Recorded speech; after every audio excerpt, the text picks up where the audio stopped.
السلام عليكم. أهلا بكم في عالم التطبيقات. لو أنت مهتم بالجديد والمفيد في عالم التطبيقات، تقدر دلوقتي تشترك في القناة وتفعل الجرس علشان يوصلك مننا كل يوم جديد ومفيد في عالم التطبيقات، ونقدر نشرح لك كل التطبيقات اللي تهمك في حياتك، سواء كانت تطبيقات محلية أو تطبيقات عالمية، زي تطبيقات العقارات، تطبيقات السيارات، التطبيقات اللي بتسرق بياناتك وبتستنزف حساباتك، وكمان تطبيقات التعارف. النهاردة هنتكلم عن تطبيق كيوم برا. التطبيق ده هتقدر ان انت تتسوق وتحصل على مكافآت كمان من نقاط تسوقك عن طريق التطبيق. دلوقتي هتقوم بتحميل التطبيق ده تقدر تكسب قيم نقدية منه. يعني هتقدر كده تشتغل زي ما كده تشتغل من البيت، تتسوق وتحصل من الأسواق على العلامات التجارية اللي انت بتحبها وتشتري منتجاتك، أو ترد على استطلاعات رأي على منتجات معينة، أو تشاهد مقاطع فيديو، أو تنقر فوق الإعلانات.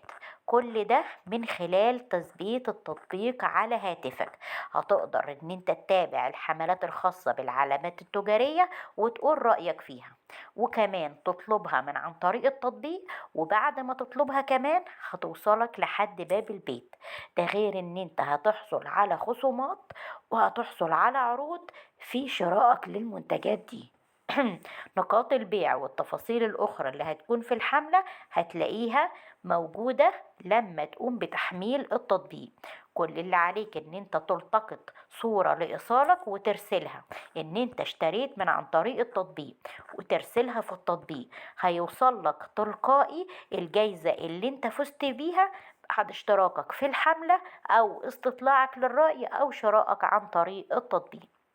التطبيق ده مساحته حوالي 33 ميجا بايت، وحجم عمليات التنزيل ليه أكتر من مليون عملية تنزيل، وده بيدل على انتشار التطبيق وأهميته.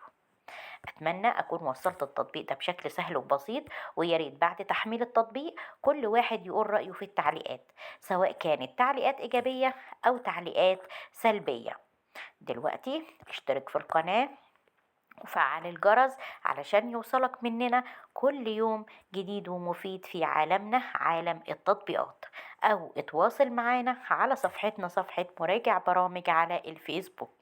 ولو في أي تطبيق محتاج ان احنا نتكلم عنه في القناة، ياريت تكتب لنا اسمه في التعليقات علشان نقدر نعمل لك فيديو بالتطبيق اللي يهمك ونوصله لك بشكل أسهل وأسرع وأفضل.